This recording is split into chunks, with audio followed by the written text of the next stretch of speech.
herbal baths for your babies and your children when they're sick, especially now because RSV, flu, COVID. Many herbal formulas are administered through the bath so that the skin can absorb the wonderful and healing properties. I'll give you the recipe for an herbal bath for your child, and then also we'll follow it up with a castor oil pack. Chamomile, very gentle and effective.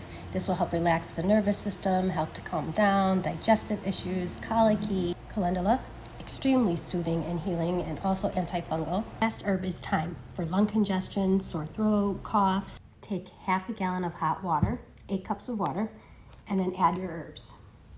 Let that steep for 30 minutes and cover.